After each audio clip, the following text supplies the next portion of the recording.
gang violence and other kind of violence. Get away! I could be at work, in school, in my car, and I can still get shot by the police. I can get shot anywhere. So it is what it is.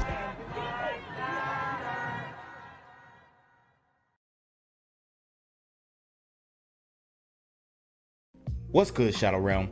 It's your boy Jenquavius Jackson, and y'all already know I'm demonetized and shadow banned in this bitch.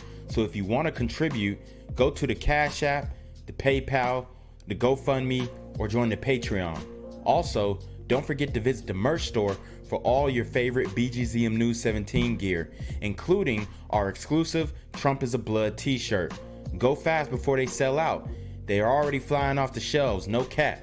And remember, these super gremlins are on demon time.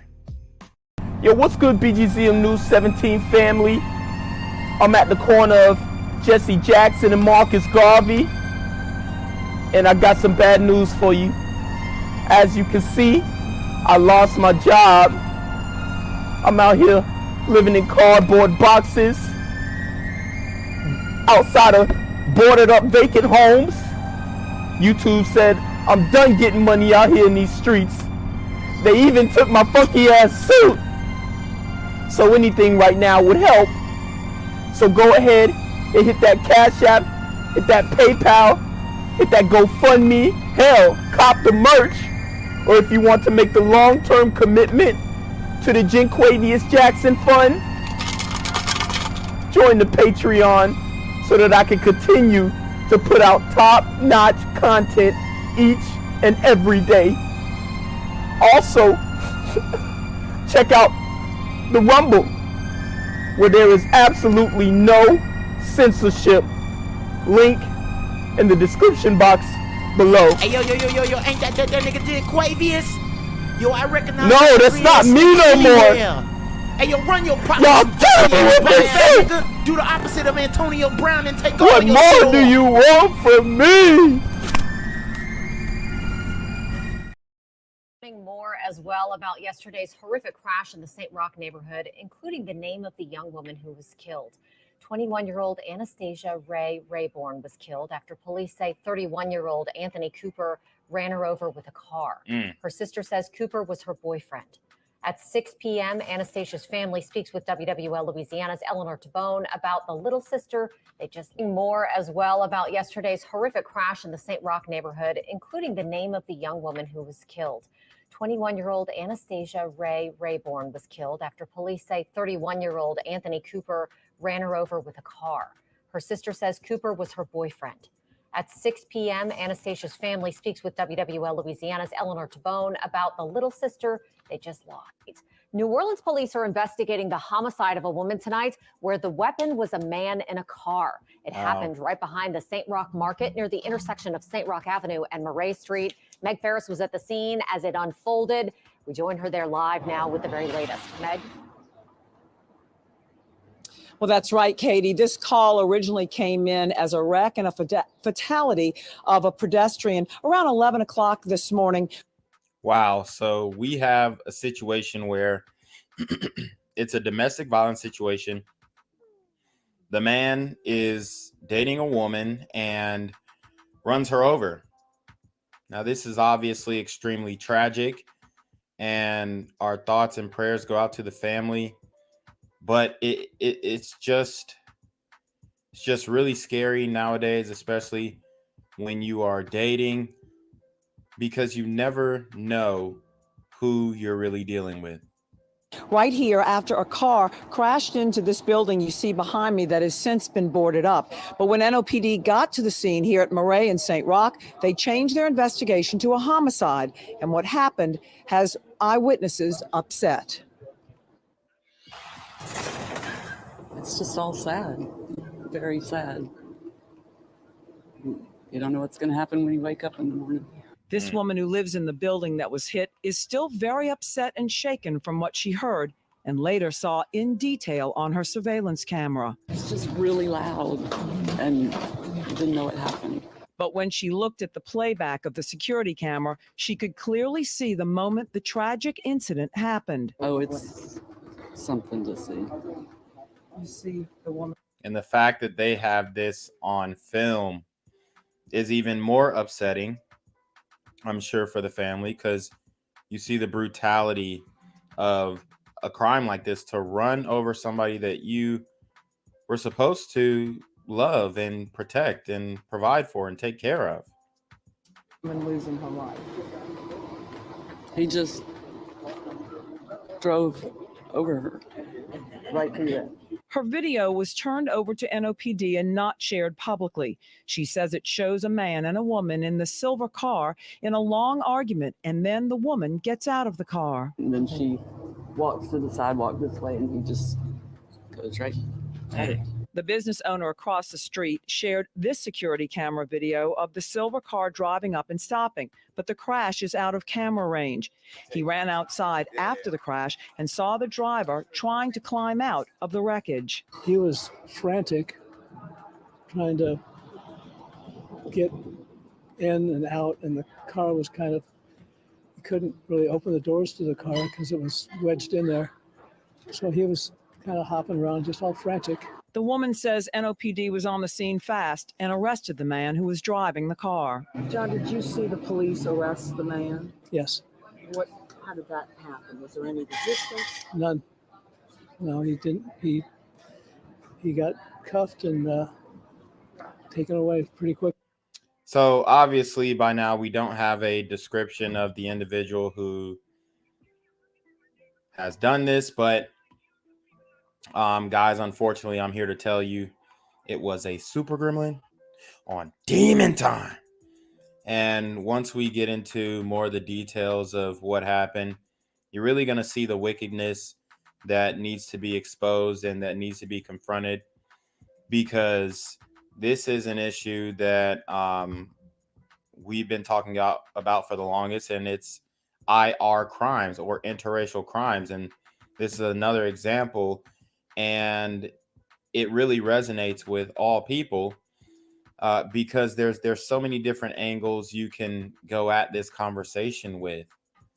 But I will let you guys figure that out in the chat.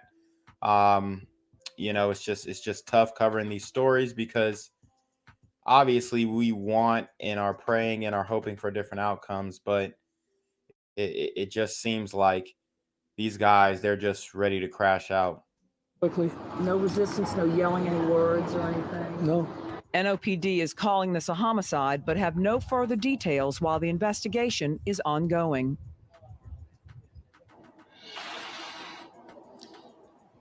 And Katie, we have not yet been told who the woman is who lost her life here today. And also, police have not told us if that man that they took into custody, if he's been booked with anything at this time. But we will keep bringing you updates on WWLTV.com and on later newscasts. Reporting live from the St. Rock area, Meg Farris, WWL, Louisiana. Tonight, NOPD is connecting the dots in an investigation that started out as a traffic fatality, but it quickly turned into a homicide. The scene unfolded with a woman struck and killed in the St. Rock neighborhood this morning. Police say the man behind the wheel was taken into police custody. WDSU reporter Shay O'Connor live from the St. Rock neighborhood at St. Rock and Murray with what witnesses saw and heard. Shay? Such a terrible situation. Witnesses in this area tell me that they actually saw the woman and man talking at a nearby coffee shop in this area earlier this morning when they began to argue, and then things escalated. Decided to leave, and they got in the car and they were still arguing. And then she got out the car, and then a man decided it's time to take her out and drove right into the building. The horrific scene, shocking. And he did this in broad daylight, witnesses and everything. I mean, this is horrible, y'all. St. Rock neighbors Monday morning. You never know who you're drinking coffee with. And the owners of this pink building, where the gray SUV crashed into. You don't know what's going to happen when you wake up in the morning. The owners tell us they live upstairs and heard the very loud crash just around 11 a.m. They were not prepared to see the body of a helpless woman lying inside their building. I thought they were just robbing the house or something. And that's why I called the police from. Then I poked out the window and the car had backed out again. So I could see it was another incident, not a robbery. WDSU obtained this video. It shows the moments a gray SUV drives into this area of Murray. It stops and then it begins to drive. That's because witnesses say the argument lasted for a while. This man owns the bar directly across the street and says he heard the loud boom and came out to the man pacing back and forth. He was frantic, trying to get in and out, and the car was kind of, he couldn't really open the doors to the car because it was wedged in there. Seconds later, I looked in and saw the woman and called for an ambulance. officials say the woman died on scene. The man behind the wheel was arrested. At this time, we do not know the relationship between the two.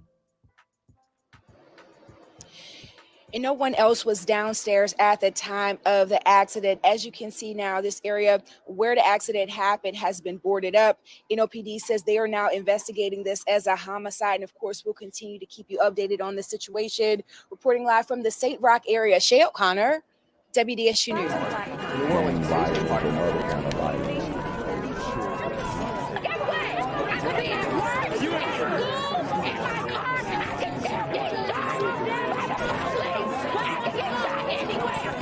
So it is what it is.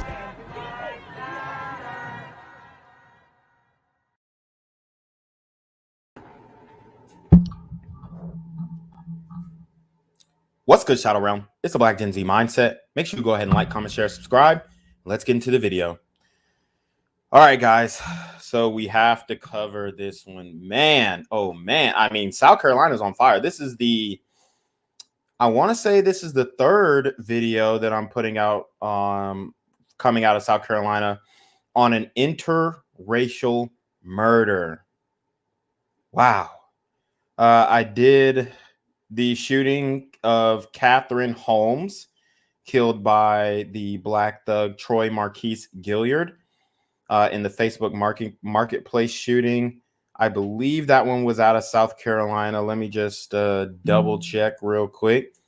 It's so many stories, guys. So many stories. And these are real stories. This is true crime. Oh, that was Greensboro, North Carolina.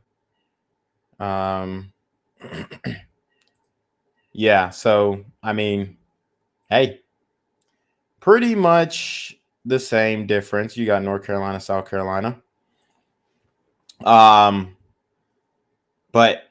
wow, the story that I have for you guys today, we're going to be talking about Thomas Glenn, who murdered. He's a 70-year-old black man who murdered a 56-year-old white woman by the name of Donna Lynn Coley.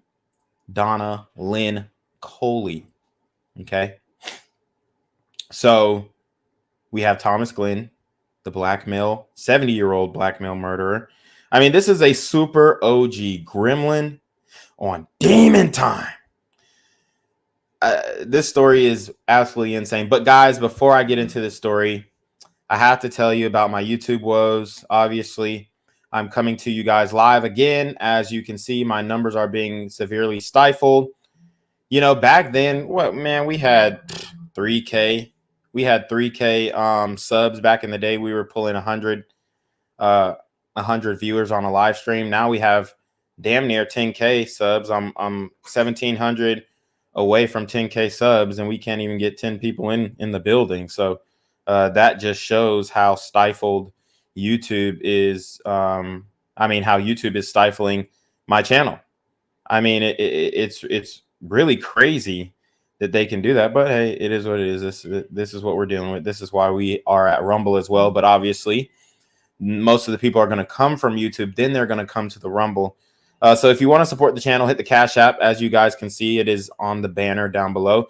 The Cash App, hit the PayPal. I will read all Cash Apps and PayPals during the stream immediately once you send it. So if you want to interrupt the stream with your input, then I will read the Cash App or the PayPal. Just make sure you put your YouTube name, because I don't, obviously I'm getting your real name on whatever account that you're sending from. But yeah, I really appreciate you guys the guys who are still out here rocking with me. I know people aren't getting the notifications and all that kind of stuff, and it's very difficult to find my channel now because YouTube can't really get me up out of the paint because I don't break TOS. I don't even curse in my videos. But yeah, YouTube can't get me out of the paint. And obviously I'm going to get raw and raunchy in the live stream, but they can't get me out of the paint based off of TOS. But what they can do is completely knock me out of the algorithm. So if you're interested in this type of content, and oh boy, is this content heating up. You know, if I really just, and I've already made the commitment that I'm going to cover every single interracial crime that happens in this country here on out, because it's really important, and we really need awareness. We need group acknowledgement, and we need group accountability so bad. Okay.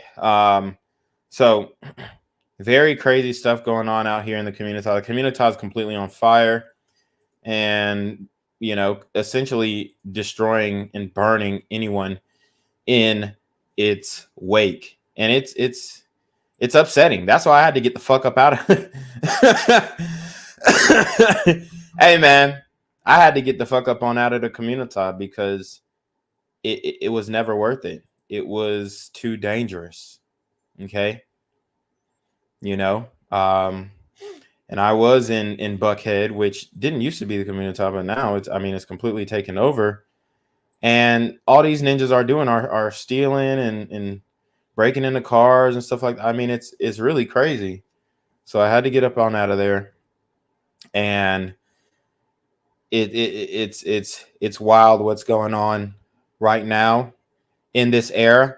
It's being completely overlooked, and that's why I do this channel, because all the stories that I do are going to be completely overlooked. You're not going to see them on mainstream networks anywhere. So guys, make sure you hit that Cash App, make sure you hit that PayPal, make sure you hit that Super Trap, show some love to the channel, because it's important work that we're doing here. So let's get into the video.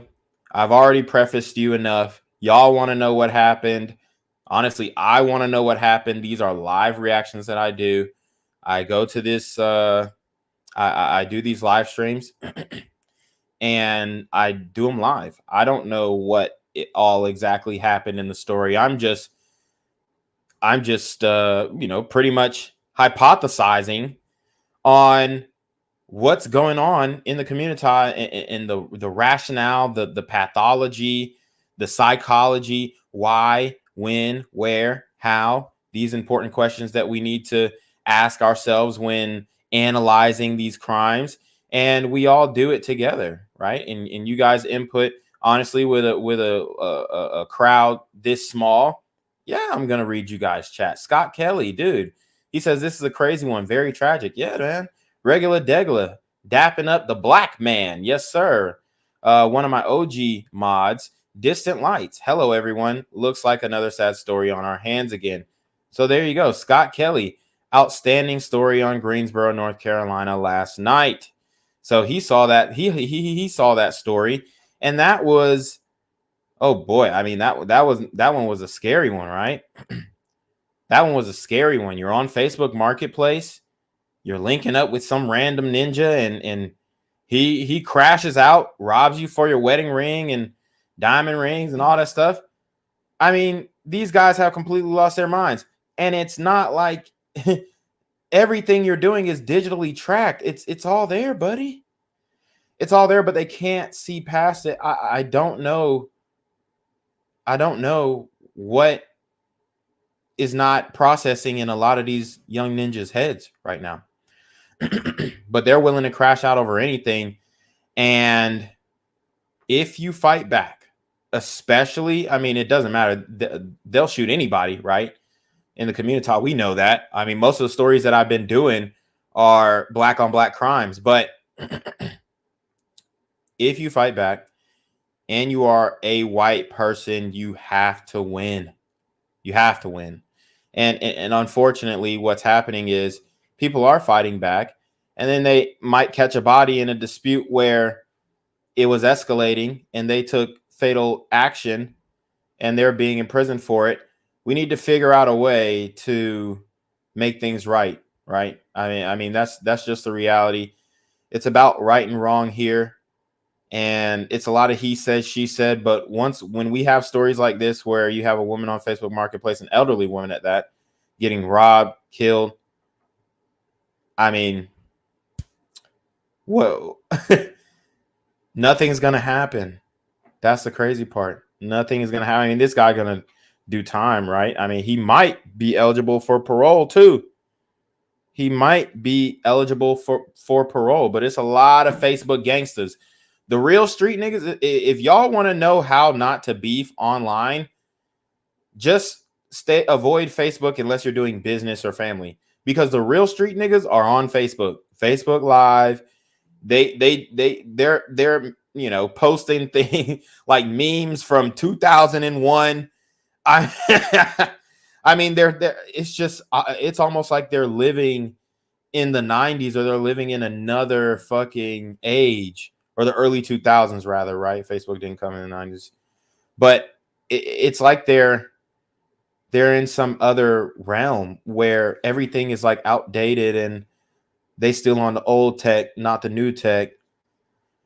But that's where you get most of your beefs going on. And then that's where you get a lot of your robberies and setting up, even the groups, the flash mob groups. You got a lot of Facebook groups doing the flash mob groups. And they're not censoring them or stifling their message. But guess what happens to channels like mine? But anyways, let's get into the story. This one is a tragic one. 3 hours, the Chester County Sheriff's Office started asking for help finding this woman. They say 56-year-old Donna Lynn Coley was last seen last Thursday morning. We're told she may have left the vehicle and started walking toward the city of Chester. She has not been seen since. If you see her or know where she may be, call the sheriff's office. So this case started as a missing persons case, but quickly escalated. And it's super unfortunate. But these are the types of situations that we are looking at. These are the types of situations that we are trying to combat on this channel, because it's getting so bad. I mean, it's getting bad out here, y'all. Got to take a quick swig.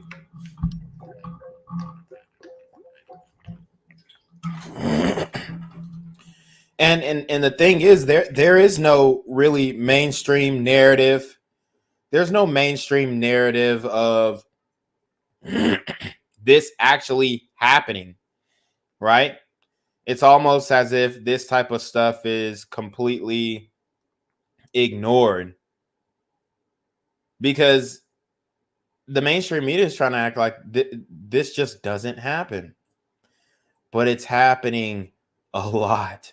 And honestly, I hate to say it, but it's seeming like it's happening every day, where you have some deranged, whacked out black person just completely offing a white person in cold blood in many cases, just like the woman. Holy crap. In this video I went live on, Bianca Ellis, the woman who murdered the 3-year-old young white toddler Julian Wood. Wow. I mean, things that are unspeakable, unimaginable, but happening right before our very eyes. And guess what? She laughed in court. She laughed in court. And I don't want to make this live stream about that topic, because I like to keep my live streams on one topic, because it's so important to deep dive into these topics. But what I will say, though, is unfortunately, you have a lot of people in the community who are feeling that way towards white people. And you can call it whatever you want. I call it, psychological operations, mindset mining, all this kind of stuff from the media.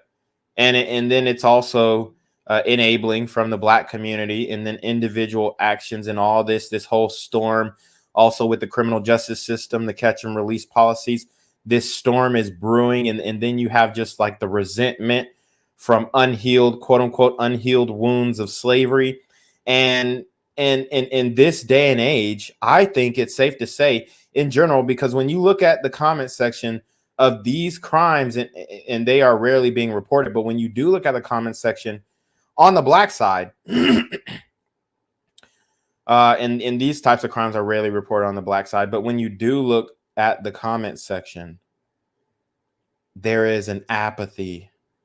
There is not an empathy, okay? And that's a bar. There is an apathy.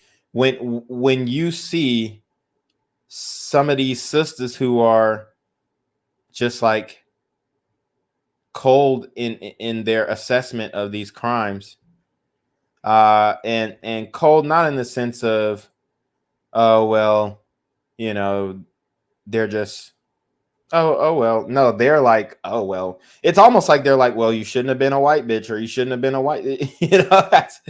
That's really what it's coming down to at this point. And it's a game of it almost feels like high school, except the stakes are higher because now these ninjas are completely let loose. These ninjas have been completely let loose. So a lot of times there are no repercussions, and these people will have caught previous bodies and they didn't get caught for it, so they feel like it's okay to do it again.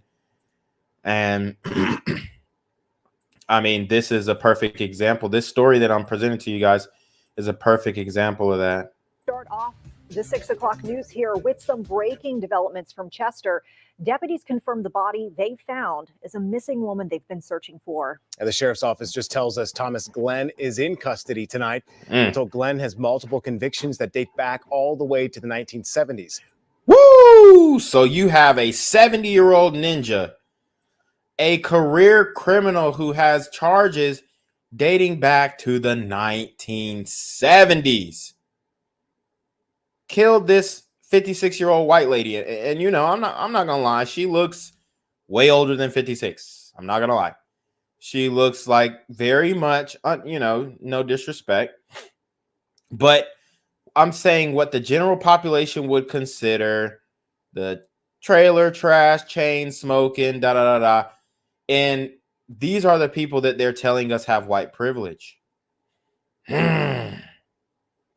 These are the people they're telling us have white privilege. It's astonishing. But you got this 70-year-old black man with charges from the 70s. He done did 15 years in the penitentiary. He done did 15 years in the penitentiary. And in his 70s, doesn't care about life in prison. He probably feels more comfortable in prison. And I'm not saying this is why he did it, but I'm just saying this is the mindset. So it's like, shit, I'll crash out on a fixed, excuse my French, but I'm just giving you the mindset of the pathology of what is going through these guys' minds. In his mind, he's like, I'll crash out on a 56-year-old white bitch. She shouldn't have been white. That's what it's seeming like at this point. Just like that Bianca Ellis story that I did, right? And I mean, the Catherine Holmes situation, it was different because it was a robbery, but you think he would have robbed a black man like that? Like just brazen in broad daylight? Nah, you're going to set it up in a different way. But there's a complete disrespect of your fellow man. And we need to come to a place where the community can acknowledge this is going on and make it a concerted effort to end it. And that is going to take, obviously, individual work. It's going to take group work, group acknowledgement, group accountability, and then also voting differently. But that is decade, 2 decade year process that we haven't even begun yet. Imagine that. We haven't even begun fixing the community.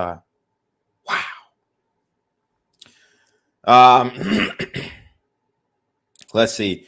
Distant Light says they really want to pretend like this stuff isn't happening. Yeah, they do. Scott Kelly says 74 homicides in Greensboro, North Carolina, 2023, including Sergeant Nix. Yep. M626M says 56 question mark. Yeah, she does definitely wasn't. I mean, I don't know her situation, but it doesn't look like she was aging well. I'll say that. Day says, what's happening to the big niggas BGZ? What's good? What's good? He also says out here in Oakland, there has been 4 teens killed in a 5-day period, all of whom were black. Wow.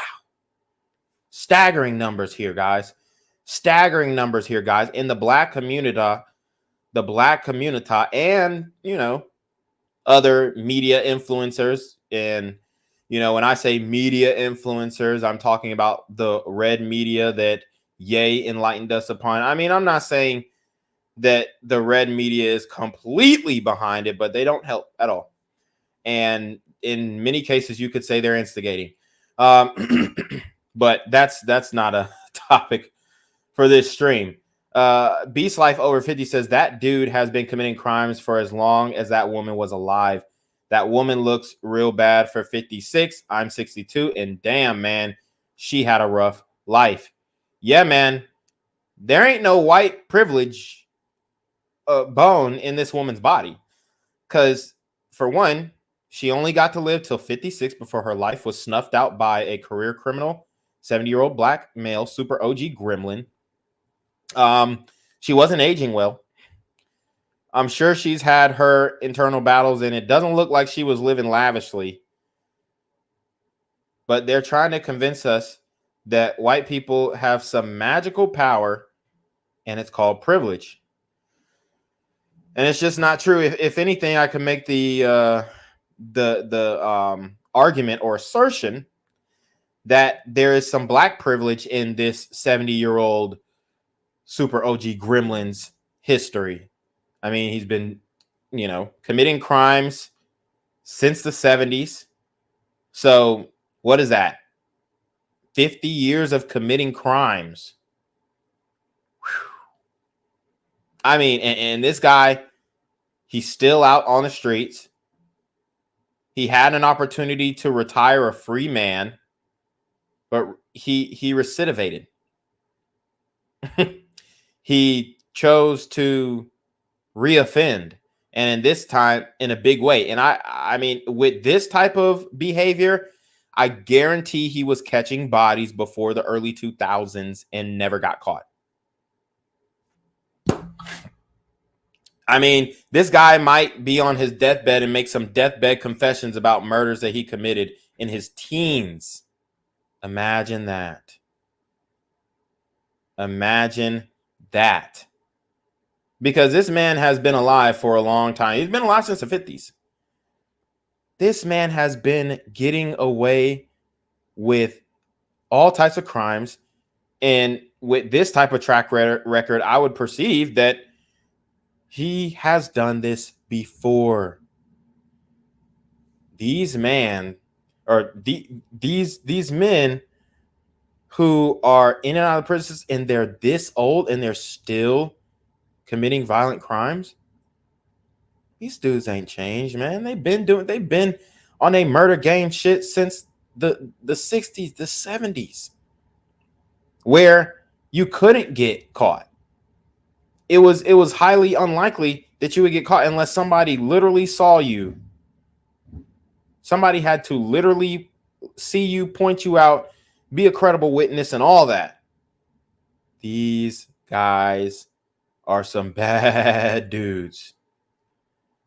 And it's a shame. See this video. This video tried to get restart on me. But this is what's going on in the community, and it needs to be addressed.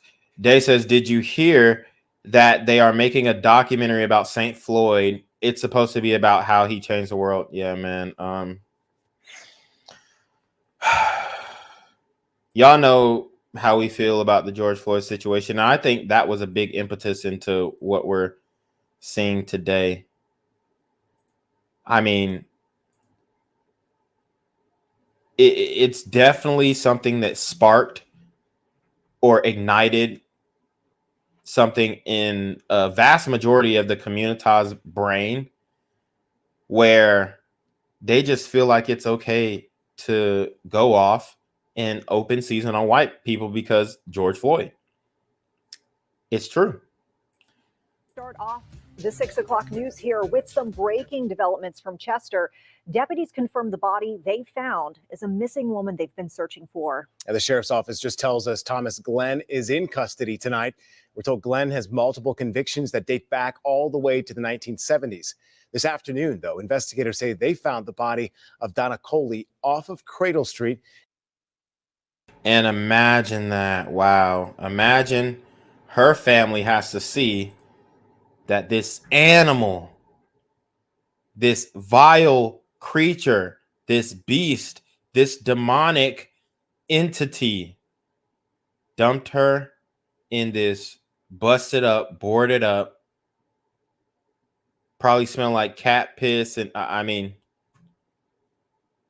the worst place that you want your family member to have died at, or, you know, been dropped off at. I mean, it's crazy. It's inhumane. And there will be people who will lecture you on, you know, oh, well, the system is making them do it. The system is making them do it. Bro, how is the system making a 70-year-old man, retirement age, crashing out in this way, killing an innocent woman? Make it make sense. We're told Glenn has multiple convictions that date back all the way to the 1970s. This afternoon, though, investigators say they found the body of Donna Coley off of Cradle Street. This is an ongoing investigation. If you have any information that can help police or law enforcement in their investigation, call the Chester County Sheriff's Office. Also, wow. So let's get into the details, the nitty gritty. They have to have a sister covering this. Oh, man, it's crazy. Let's watch. In the disappearance case involving a woman, sheriff's deputies tell us Donna Coley had been missing for nearly a dozen days. Her body was located off of Cradle Street. We have the area mapped out for you on your screen here. Neighbors tell us she was located in an abandoned mobile home. WBTV's Ron Lee talked with detectives this afternoon about the case and who they now have in custody. Go look at the other side of it. It looks like H-E-double-L. Alex Elephant is a former Chester County Council member for years dealing with the kind of blight that's the scene of the area's first homicide this year. An apparent abandoned trailer. The last images the victim may have seen. You have a beautiful young woman that's dead, you know, because of a derelict place like this. Oliphant says a derelict place like this, holy shit. And I mean, y'all see it. This is, I mean, no disrespect to this man, but this is an elderly white man who most likely grew up, at least at some part in his life, in segregation, during segregation, before the Civil Rights Bill. And instead of saying she's dead because of this monster, this violent man, this repeat offender, it almost seemed like he displaced the blame and blamed it on the location. Am I hearing this right? To me, he wasn't straight up. He didn't call it how it was. He blamed it on the location. As if the dumping grounds, you know, would have made a difference in what the actions of Thomas Glenn, the 70-year-old repeat offending black man, did. Why didn't he attack that head on? That's a question that everybody should ask themselves. Now, I'm not saying he said anything crazy. I'm just saying hold this ninja accountable. But if men like this are afraid to, you know, say the reality of what's going on, then I really don't understand. There's really no argument for the systemized racial this, that, and the third. It's just not there. This is a former city council member.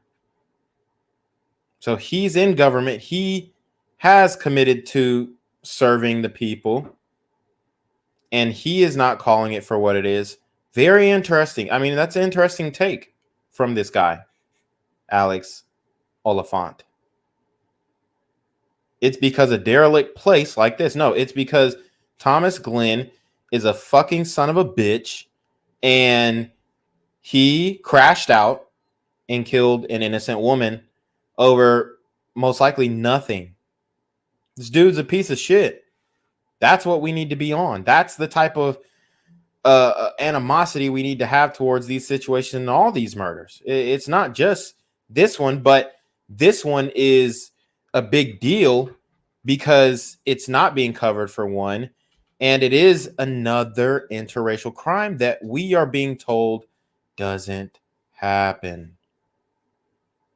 Young woman that's dead, you know, because of a derelict place like this. Oliphant says he knows the family and can't imagine the pain they're dealing with. You know, Chester's a small town and we all grow up together. Donna Coley has been missing for 11 days. Detectives tell us they found her car abandoned, and a joint effort between law enforcement and the community began in hopes of finding her alive. But it wasn't until Tuesday morning that she was found. Unfortunately, that is not the result that we were looking for. Sheriff Max Dorsey said Coley was found after detectives were led to the discovery site where the victim had been the entire time she was missing. This investigation never stopped. It did not stop from the moment we got this information, we got this report, and it's not stopping today. The case did garner charges against a suspect. We have made an arrest in the murder of Miss Not Stop. So let's keep the picture up there. This is the motherfucker who took this woman's life. Whew. I mean, 70 years old, and this is what you on, bruh? Don't you got some grandkids to take care of? Makes no sense. But if this is the mindset of the 70-year-old Black man, we're in big trouble. Our leadership, our OGs are failing us day by day. Oh, we're in huge trouble. If this is the mindset. That's why I call my channel the Black Gen Z mindset, because it really encapsulates the Black Gen Z mindset. These super gremlins are on demon time. Garner charges against a suspect. We have made an arrest in the murder of Miss Donna Coley. 70-year-old Thomas Glenn has been arrested and charged in the homicide. The sheriff tells us the victim and suspect did know each other and were together the night she went missing. Officials say it was an altercation that led to Coley's death. Glenn has had convictions before, serving 15 years for armed robbery back in 1975. So 15 years for armed robbery in 1975. I mean, imagine that. Imagine that. And I'm picturing it in black and white, honestly. I'm picturing it like black and white, pixelated ass fucking existence. Nah, but seriously, I mean, it's absolutely ridiculous, bro. You have to surround yourself with better people. I'm not saying you can do a background check on anybody, but they're hanging out. They know each other. That's fine. But know who you're dealing with, because this guy is bad news. I mean, he was armed robbery in 1975. I'm not saying you can't come back from your mistakes, but dude, it's wild. And another incident in 1987, serving over a year for a battery charge. You worry about your family too, if they're going to be safe. I found Irvin Fortune about a block away from the crime scene. Even though he says he didn't see the police when they were there, it's still rattling to the neighborhood and shaking his confidence. You don't see it these days. People going around helping neighbors and talking to neighbors like that about what's going on. You never see that no more. In Chester, I'm Ron Lee, WBTV, on your side. Ron, thank you. And we're following. That's wild, and it's a good point. If there isn't communication and organization on a mass scale, to let people know the bad apples in the neighborhood, everybody knows who the bad apples are, but it needs to be agreed upon by the group so that you can make efforts to mitigate the risk that come along with that individual in the neighborhood. And if you gotta maybe report them or do whatever you gotta do to get them up out of there, then that's what you gotta do. In the most legal form or fashion. But at some point, it just gets exhausting. If you have to look over your shoulder, you just don't want to be around that. And I think that's where a lot of people are at right now. And it's unfortunate because I think in many cases, the community was given a clean slate at some point. Let's give it a buck. An opportunity to do the right thing, but it looks like we've led ourselves astray, and you can't blame anybody but yourselves. And that's why we have to take group accountability, group acknowledgement to work to prevent these things from happening in the future. And, people saying, where are the solutions? Where are the solutions? I say it in every video. That was just a solution. Group accountability, group acknowledgement. Group acknowledgement comes first before the accountability. How can you know that you're doing wrong as a whole if you don't even acknowledge it? There are people in the Black community who are using that CDC study that, Black men are the most involved fathers in the home when they're in the home, to say that we don't have a 75% single mother rate. And then they're also saying, it's not really their single mothers. It's just because, they ain't married officially and they ain't on papers and stuff, but the man's still in the home. But then on the other hand, you ask the women, they'll say, nah, these niggas ain't shit. They deadbeats and all this stuff. So which one is it? Which one is it? The community's talking out of both sides of their neck, and it's not making sense. After deputies arrest a man for the murder of a missing Chester woman. Tonight, authorities say that man is Thomas Glenn, and they say he killed Donna Coley. WCNC Charlotte's Tradisha Woodard has spent the evening in Chester speaking with some of those neighbors. Tradisha, what did they have to say, especially about that scene earlier today? Well, guys, they say they saw ambulances and fire trucks entering a neighborhood that's known to be pretty quiet. They say the news is still surprising. The Dosters. They've lived here near Cradle Street for 35 years. When I moved here, I knew everybody. Sitting on this porch, Every day, tomorrow. admiring the peace and quiet. A scene that quickly changed after the Chester County Sheriff's Office found a dead body in the area. That body has been. And I do want to go back to this elderly couple because this is an example of, and I've covered this in other stories, but this is another example of people seeing their communities change. People seeing their communities change.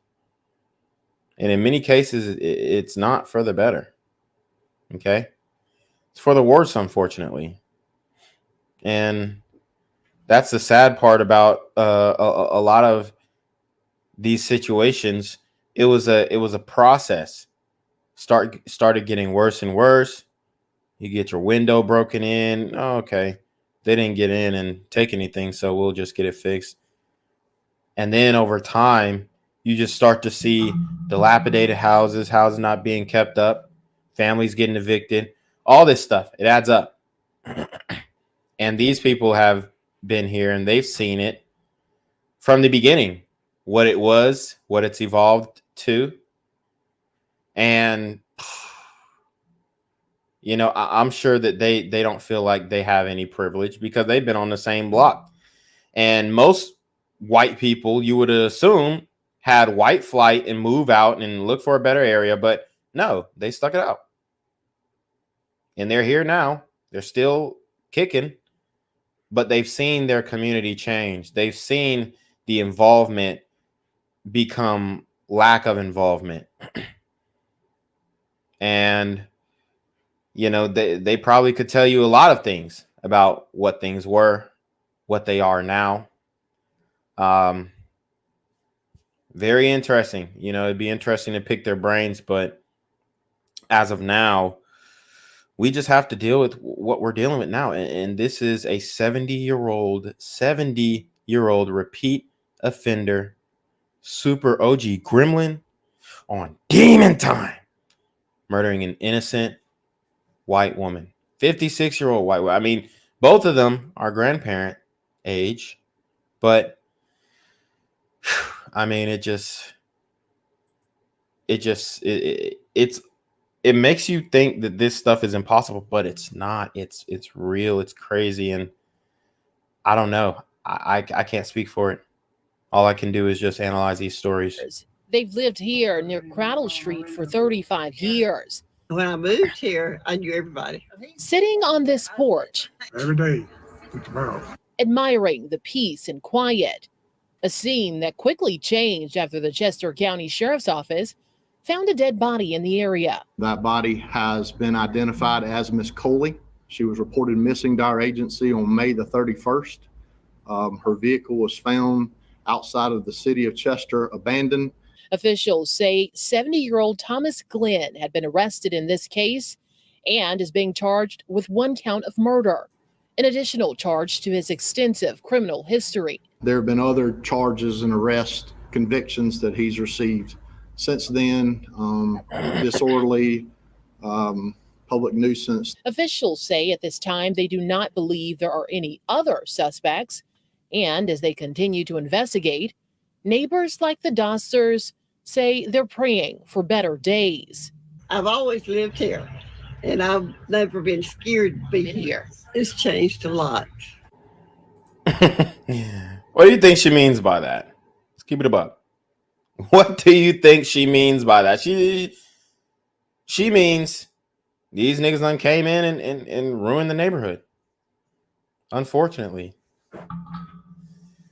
I mean, it's dangerous in the community to even have an American flag in your front yard, and they flexing one, as you guys can see in the reflection of the screen door.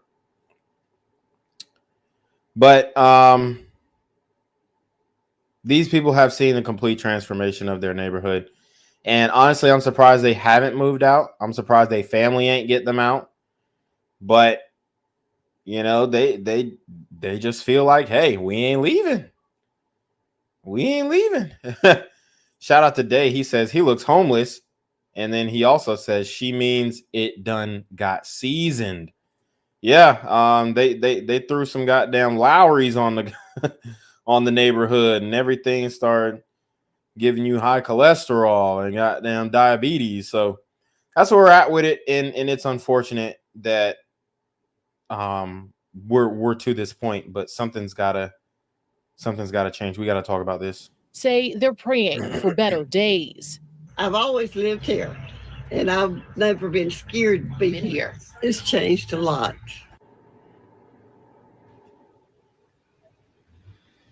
And here at the Chester County Sheriff's Office, they're planning to have an autopsy done tomorrow.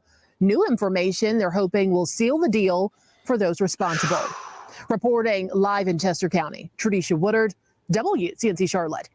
Sounds like more to come here. Thank you, Tradisha. Tradisha is a crazy name too, but I mean, it looks like she's doing all right with that damn name.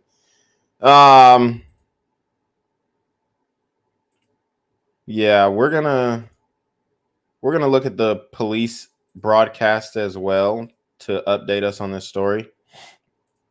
But y'all know this is what I do. This is what I do. Like the video, share the video. Please, please like the video. Comment on the video. Do whatever you got to do to get this story out there, guys. This is so deep, man. It's important. These stories matter. They paint a picture that is contrary to what we are being told. And as far as the community goes, we got to get a hold on this, man. You know, we really do. Beast Life over 50 says white flight happens for a reason. Scott Adams has some valid points. Yeah. And I'm not discounting, because there's black flight too. Every nigga that get a bag, guess what they do? They move out of the black community, because they know if you are black and you have money and you stay in the black community, you will die. Period. If you're black and you're a millionaire and you stay in the black community, they will rob you. They'll come get that up off you. Unless you're like some like kingpin or something like that. But either way, you're still going to die or get locked up.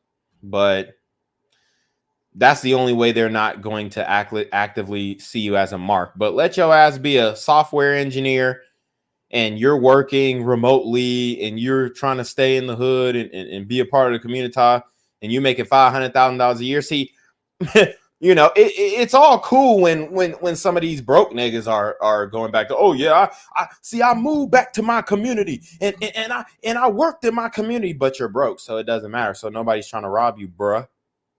Nobody's trying to rob you. See, this is what these activists do.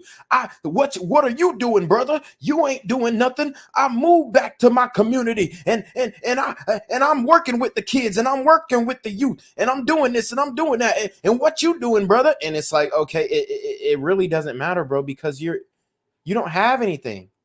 So it's like, okay, you're moving back in with your parents? Am I supposed to like give you kudos, bro, because you failed in life and I'm not saying if you move back in your parents, you failed in life. I don't want to do that. But I'm just saying a lot of these pro-black wokety woke guys are failures in life, and then they hop on the grift, and that is where they see success, so they double down and go full-fledged. But what's happening is you're not telling the truth. You're not being accurate. Because, you know, if you have some money, and then when they do get money, they do move out of the community. They do move out the hood. Y'all see the activists, Maishan and Tamika Mallory, they were all over the Black Lives Matter shit now. And it's almost like they're inseparable. And I think there's some tension there with their relationship, but we won't get into that. They do a podcast, and I definitely see some conflicting views and tension in their relationship. So I don't see that lasting, but they were all over the Black Lives Matter movement, and they grifted off of that shit. They made money off of the backs of black men. They became ambulance chasers. And then what happened? What happened? They moved out the hood. They don't live in the same neighborhoods they used to live in. So this was going down. Plain and simple. So, you know, black people, yeah, they're going to say that, oh, yeah, we blame y'all for white flag. But then when you switch it on them and be like, okay, well, why don't you live in the hood? And you're in the community, and now you're a doctor, or now you're a flight attendant, or now you're a pilot, or now you're this, or now you're that, something that's making money, or now you're a famous rapper. Even the famous rappers don't live in the hood. Why not? Because they know they're going to die. And I'm going to do a story on another rapper in Chicago who died. Like, what do you want from me, bro? I'm just telling the truth. Body. They now believe a man murdered her. Thanks for joining us here at 5 o'clock. I'm Siobhan Bryan. And I'm Jamie Bowl. Deputies have been looking for Donna Coley for more than a week now. They found her body today on Cradle Street. And right after that, they arrested a man. WBTV's Ron Lee is live in Chester County. Ron, the sheriff broke this news just in the last hour.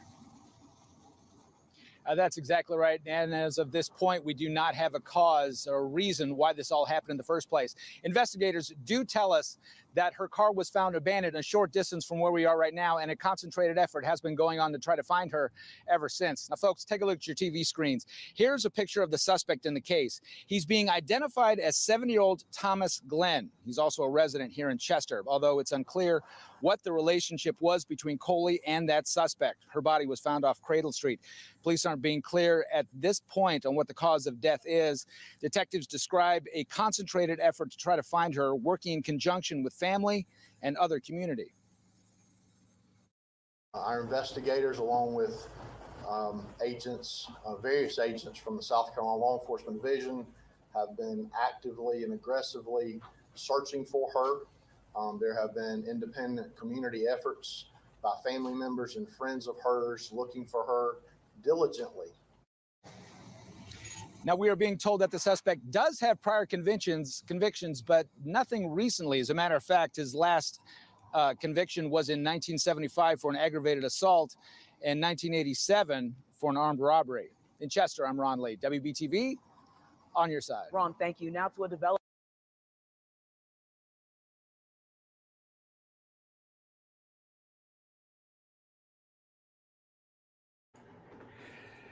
Yeah, so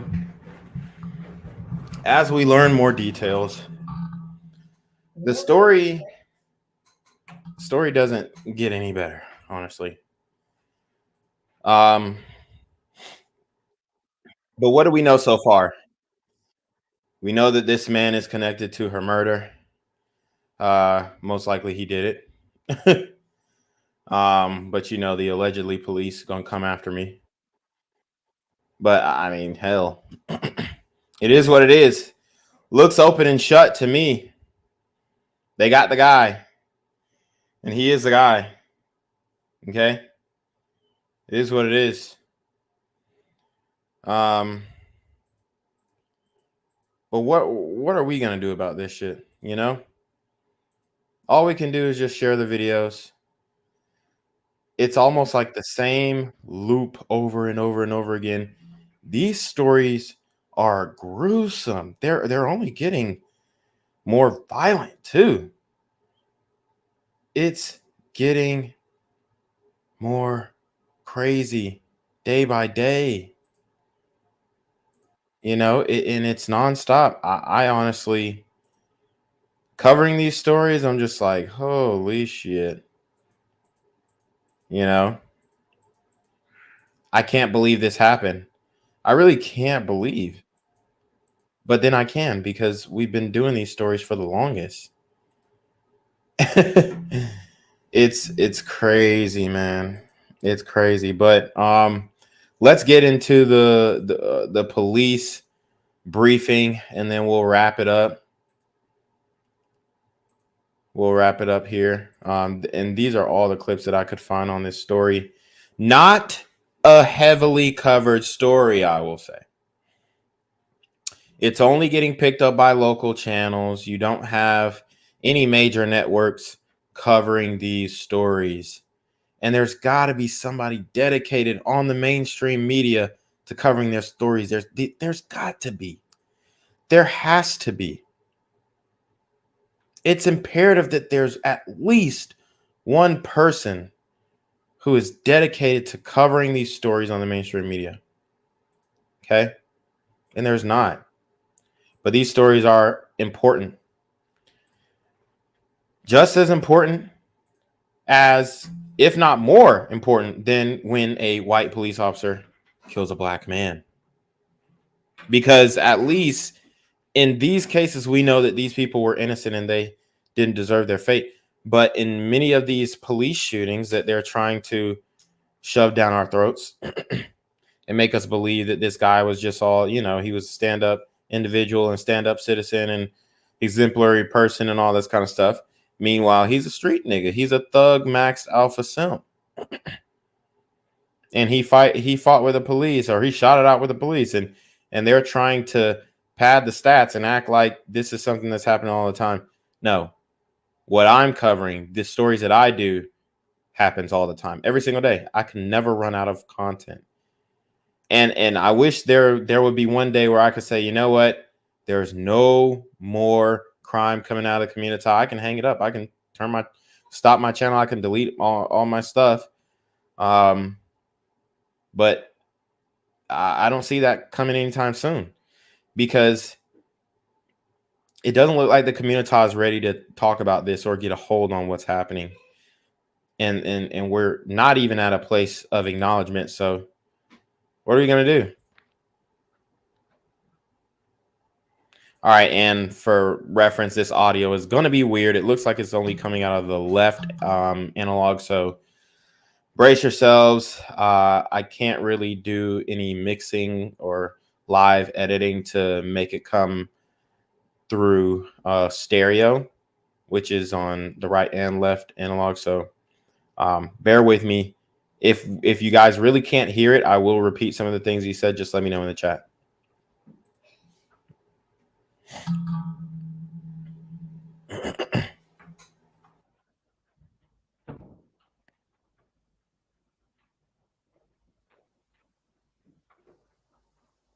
We'll give you a couple seconds. I think their stream is freezing, struggle streaming. Or they're letting the media get in there.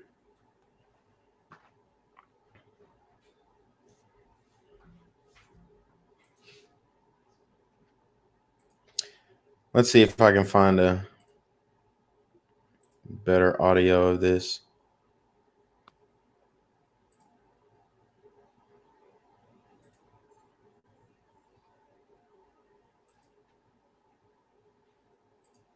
All right, I think I found one that's a little louder. Give me 1 second. All right. Still coming out of the left analog, but it's a little louder, so. Sheriff of Chester County. All right.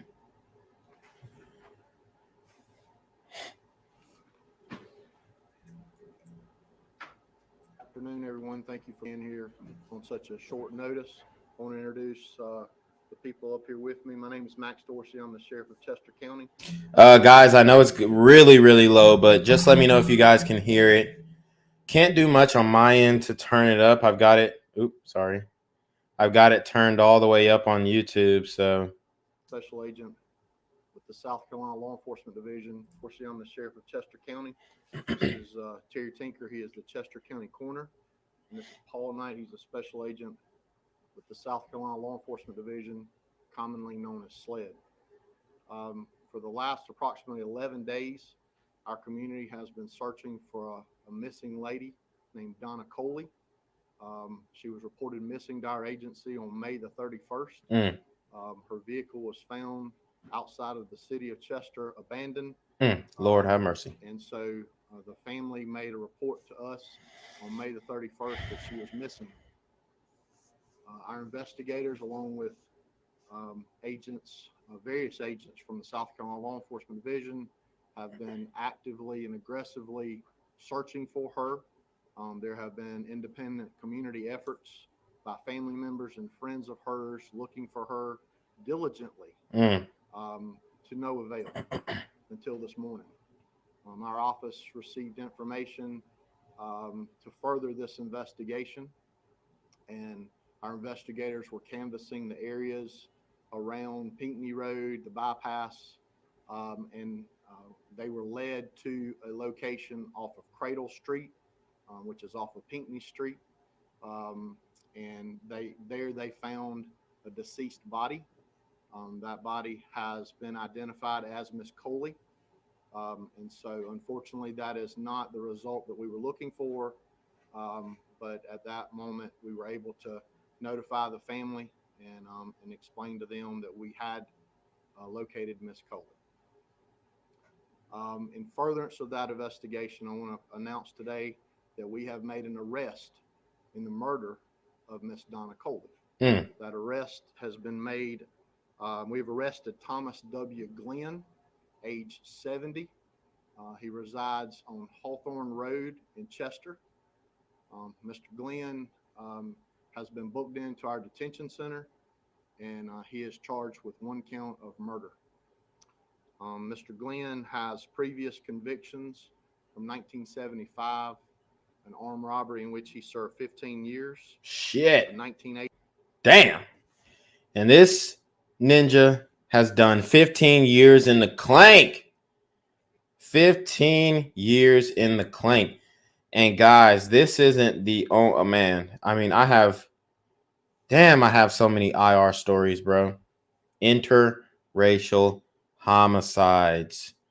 a very hot topic today that nobody's talking about, which, you know, is kind of an oxymoron because it's like, okay, how is it a hot topic and nobody's talking about it? I mean, it's a hot topic. People care about these stories, and they should, because they completely go against what we're being told. This is scary, y'all. You got a 70-year-old man. He did 15 years. You would think that he's over that jail stuff and he ain't never going back and he'll never want to go back. And it taught him a lesson and he learned from it. He grew from it. But no, these super OG gremlins are on demon time. 87 conviction in Chester for assault and battery, high and aggravated. He served an 18-month sentence. Damn. There have been other charges. So that's 16 and a half years already. Arrest convictions that he's received since then, disorderly, public nuisance, things like that. But nothing certainly as significant as his criminal history back in the 70s and 80s. And certainly, so he essentially spent almost a quarter of his life in prison. And he did some very serious crimes in the 70s and 80s, did his time. You know, we thought that he was able to reassimilate into society, and it looks like he is ready to go back to prison. certainly nothing rising to the level of this, as egregious as a murder.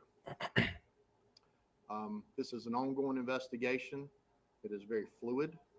We are continuing to seek the public's cooperation and information. So if you have any information related to this investigation, please contact our office, 581-5131 or 385-5433. That's area code 803. Those are the two main points I wanted to bring out. But the third point is I want to talk a little bit about how difficult and just how difficult the investigation was. As many of you have seen, there's been a lot of talk on social media about where this lady is. There's been a lot of talk about what are we doing?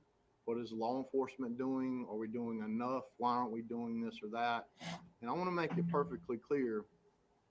We don't put everything that we do on the internet. There are a lot of things that we put out there. So they're getting some pushback from the public. And you know, in a situation like this, rightfully so. But it looks like they got the case sewed up. Hopefully the state prosecutors can do their job. And, you know, honestly, I think he should get the death penalty. But, you know, that's just me. But we'll see what they end up charging him with, what he ends up getting convicted with, and, you know, his sentence. You guys know I'm going to keep up with this story, and I'll give you guys updates. We always do, some way, form, or fashion. I may not make a full video on it, but what I usually do is I'll hint to it in a live stream or remind you guys about it in another premiere. But woo! Everybody take a deep breath, man. Because if you're hot, if you're angry, if you're agitated by this story, then we're in the same boat. We're in the same boat. We are transparent as the law enforcement agency. We want to keep the community informed. We want you to know what we are doing, but to the extent that it does not interfere with a criminal investigation. This is not TV. This is not CSI that comes on once or twice a week. This is real life police work, and it requires diligence. It requires expertise. It requires hard work, and it requires good luck. And so the men and women of the agencies that are represented up here today have worked nonstop looking for Miss Coley. And this is not the result that we wanted, but it is our job to. Yeah, and the likelihood that she was alive more than 24 hours since she went missing is very low. I mean, he probably killed her right there on the spot. So, I mean, it took them some time to find the body, but they found it. So, there's that. And they got the suspect, the killer, the super OG gremlin under arrest. They didn't give a description, as Natty Witt pointed out. Perp description, height, weight, in nothing, none of that. The victim's height and weight, none of that. Maybe they're going to leave that for the media to ask, but in many cases, it does seem like these police officials, maybe it be the sheriff, superintendent, whoever is the vocal person dealing with the media, it always seems like they're leaving things out. And obviously, rightfully so, like he just covered. Okay, it's a police investigation, it's real police work, but just pivotal things like a perp description, pivotal things that don't hurt the case. They don't affect the case in a way to which they're not going to be able to do their job. So I hope the media does their job and ask those questions. Okay, what did this suspect look like? What is the description of the suspect, the victim? But we'll have to see. Bring charges where we can to gather evidence and submit that to the prosecutor. We feel like we have a solid case on Mr. Glenn, although we have a lot of work to do. And so I cannot thank SLED, Paul Knight, his team, Lieutenant Lee Blackman, Matt Oliver, Preston Simpson. We had computer crimes involved. We had the SLED Fusion Center involved. I talk about them all the time. Of course, y'all know I have a soft spot in my heart for SLED because that's where I was born and raised, but they are some of the best. And we really appreciate their expertise and what they do for our community. The coroner, I can't say enough about this guy. He's been doing it for a long time. He's got more hair than I do, though, but he is the epitome of a public servant, and I'm proud to have him as a partner. He and his office have been over backwards from the moment we called him this morning, and they are going to great extents to make sure that all evidence is secured. There's a lot that his office has to do going forward. There's an autopsy scheduled for tomorrow, and so he and his office will be taking care of that. But I also want to brag about the Chester Sheriff's Office, the professionals that have been a part of this investigation from day one, from the patrol officers that got the information initially, the investigators that it was passed on to. Ladies and gentlemen, we have investigators that have worked this constantly, day and night, since we got this report. And regardless of what has been said in our community, regardless of what's been said on social media about what's the sheriff's office doing, well, even though we don't talk about it, we've been doing a lot. And this is the result of what happens when you just continue to do your job, just like these men and women do every day. So I want to thank those men and women that did that and that got us here today. Certainly, Captain Crawford is the division commander. Lieutenant Wade Young is the department supervisor. Sergeant Chris Fowler is the department's direct supervisor. Dale Johnson, David Moore. Dale Johnson was the case agent on this, and he and Agent Knight, they're the ones, they're the boots on the ground. They're the ones that really put this together and got us to where we are today. So, I want to emphasize social media is very helpful. It's been helpful to our agency, not just in this case, but in a number of cases. It keeps that word out there. It keeps the attention where it needs to be. Yeah, and that's what we're trying to do. Get the word out there. Keep the attention where it needs to be. And that's really what it's about, highlighting these crimes and saying, hey, look over here. This is real. This needs to be addressed. It has to stop. And there's something that we can do about it if we're willing to act. And that's what it's about. So, I like a lot of the things that he's saying. Interested to see if they take questions from the media. Let's keep going. But sometimes there's some bad consequences that come with that. And although sometimes we don't like to believe it, everything that's on the internet's not true. And so I would caution our community, I'd caution America to understand the ramifications of putting false information on social media and understanding how that could affect a criminal investigation. So I wonder what false information he is speaking about. Because you guys know how I do. We're verifying. But yeah, I think that it's important to point out when information is false, when it's not, whatever. But getting the word out there is very important. Obviously, there can be irresponsible people who are putting out false information. But it seems like they got their guy. They got it sewed up. Hopefully, there weren't any accomplices. There's still a lot of work to be done to close this case. But yeah, I'd be interested to know. Because in the law enforcement world, we have to work on facts. We can't work on innuendo. We can't pursue things based on rumor. We have to have facts, and our job is to gather those facts and present them in a way to our prosecutor who can present that to a jury. And then we've got to get an agreement by 12 members of our community to believe that it happened beyond a reasonable doubt. That's a high threshold. That's a high standard. And so that requires a lot of work by our men and women. So I would, that's one point that I would make.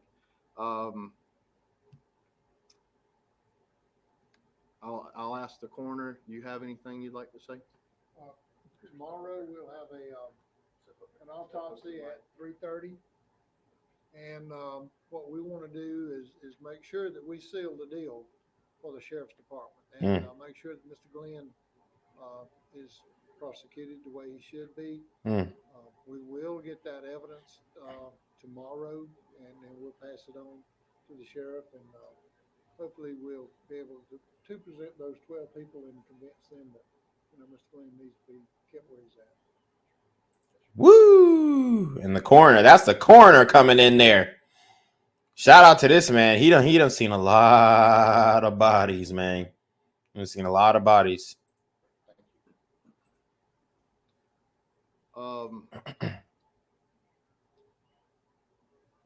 This investigation never stopped. It did not stop from the moment we got this information, we got this report, and it's not stopping today. So we've got a lot more to do. I'll be glad to answer any questions that I may be able to answer.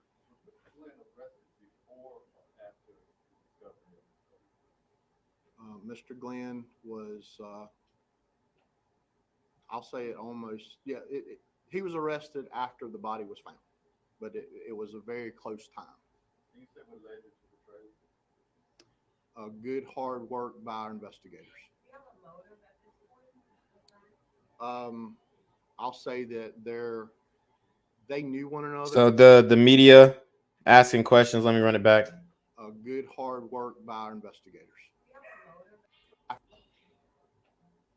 I'll say it almost, Sorry. And it's not stopping today. So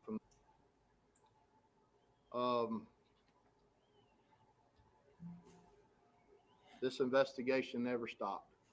It did not stop from the moment we got this information, we got this report, and it's not stopping today. So we've got a lot more to do. I'll be glad to answer any questions that I may be able to answer.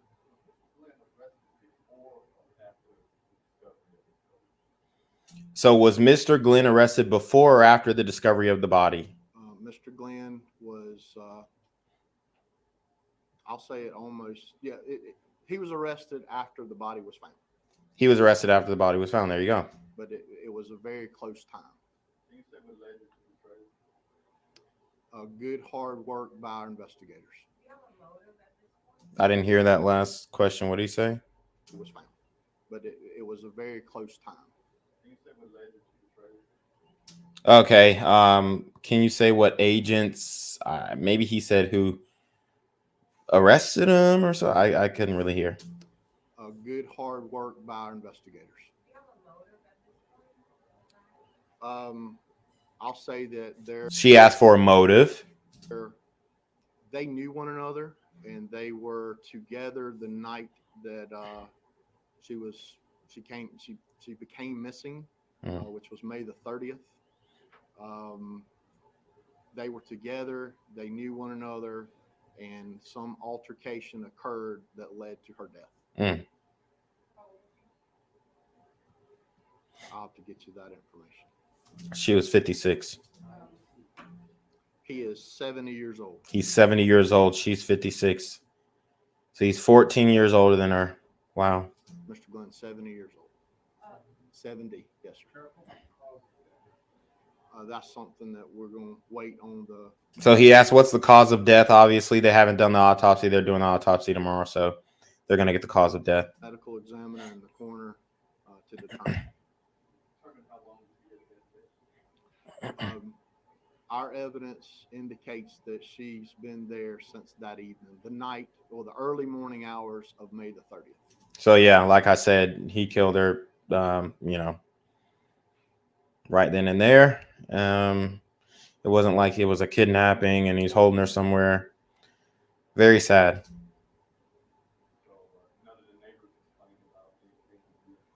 We've not gotten anything from those neighbors.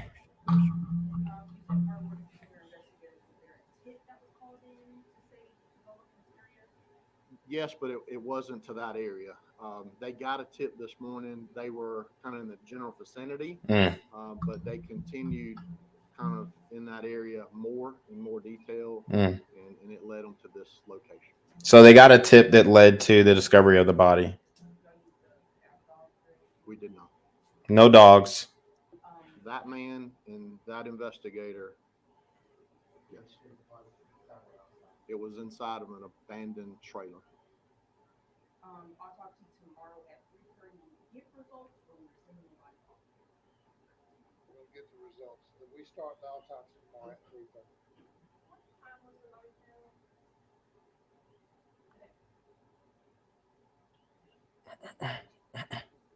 About 11 or 12, around 11 or 12.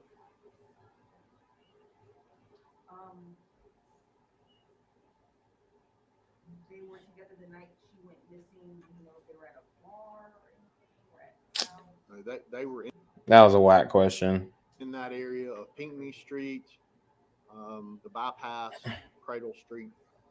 Yeah, with as the crow flies, that's probably a half a mile.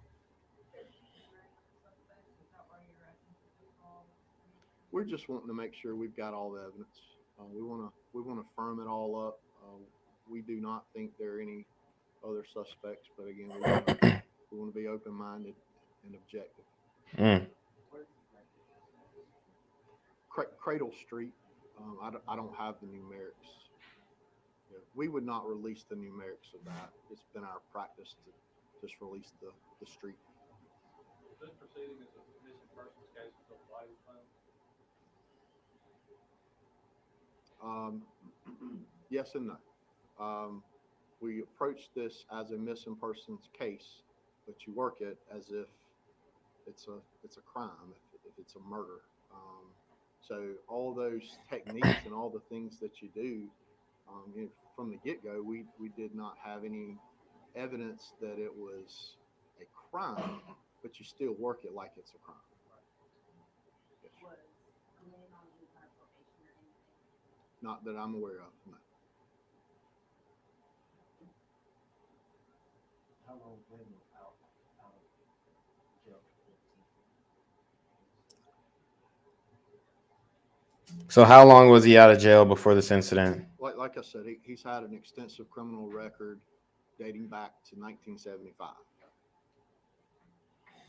Yeah, Natty Witt is making some good points. He says, was there a crack house, fentanyl, sexual assault, anything? Yeah, these are the questions that need to be asked. I don't know what the hell these reporters doing. Criminal histories are difficult to read sometimes. I would encourage the media to maybe get a sled check on him, and you may be able to decipher some things from that better, because it's quite confusing. I will say he had a significant criminal history.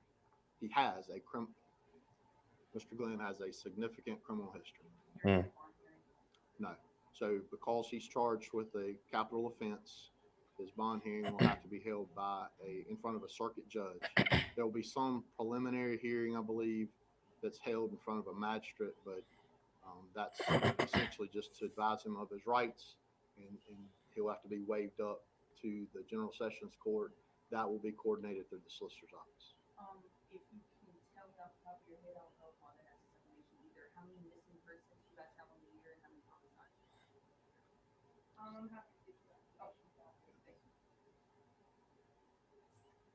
So she asked how many missing persons and how many homicides so far this year. Okay. Thank you all. Thank you all very much. I'm sorry. I did not. All right. So this is out of Chester, South Carolina. Chester County, South Carolina.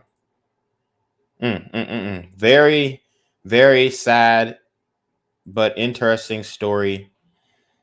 We got all of the details, all the nitty gritty. We know what happened now, but we're still waiting for more details. We want to know the cause of death.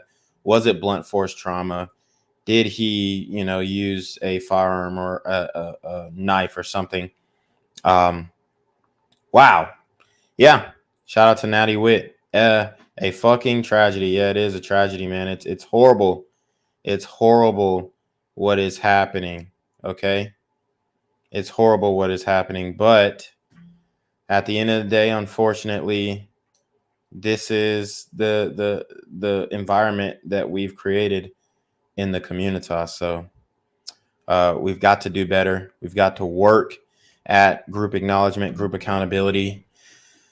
This one was a tough story to cover. It was very, very intense, very laborious, very draining. So I'm tired. I know you guys are tired, and we're all just tired of this extreme violence coming out of the Black community, not only amongst each other but against other communities, other races.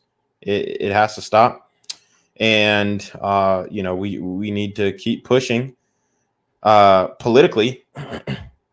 So that we are not subject to these woke ideologies, criminal justice reform.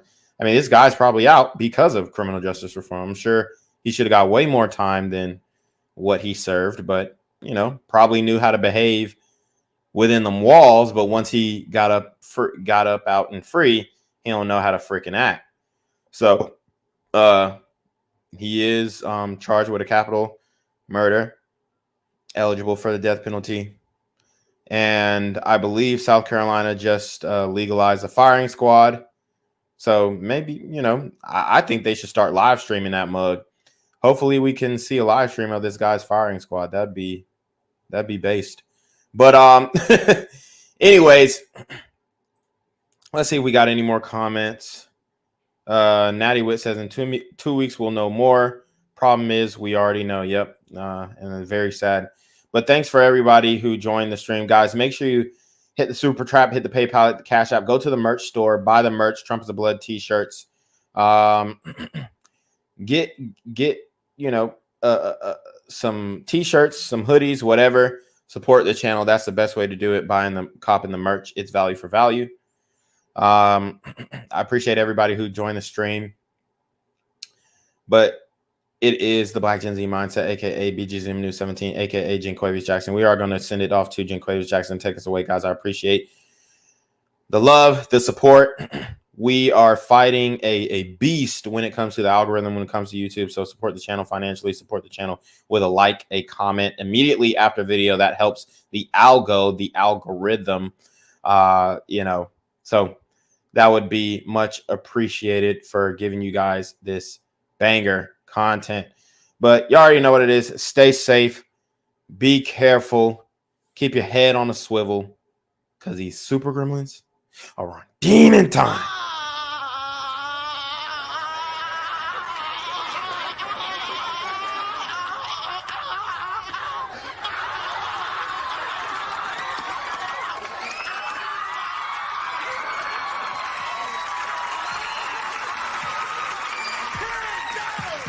What's good, Shadow Realm? It's your boy Jenquavius Jackson, and y'all already know I'm demonetized and shadow banned in this bitch.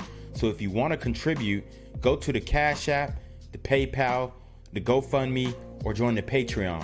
Also, don't forget to visit the merch store for all your favorite BGZM News 17 gear, including our exclusive Trump is a Blood t-shirt. Go fast before they sell out. They are already flying off the shelves, no cap. And remember, these super gremlins are on demon time. I'm here on the corner of MLK and Medgar Evers, and it's a very tranquil scene compared to just a couple hours ago where a drive-by shooting just took place. Excuse me, I'm getting live updates as we speak.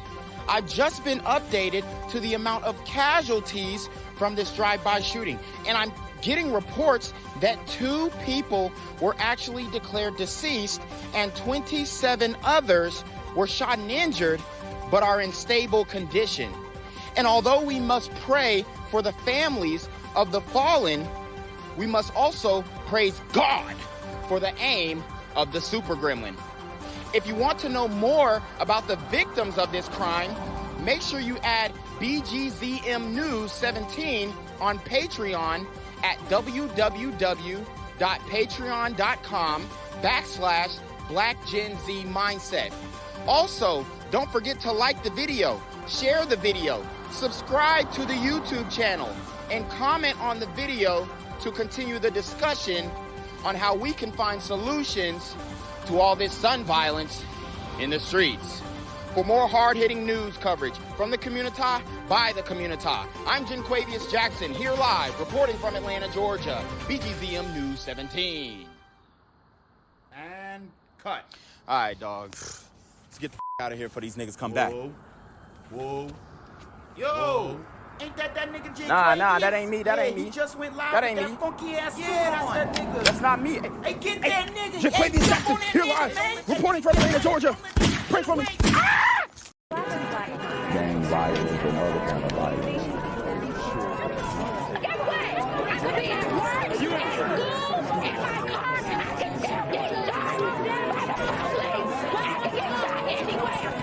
So it is what it is.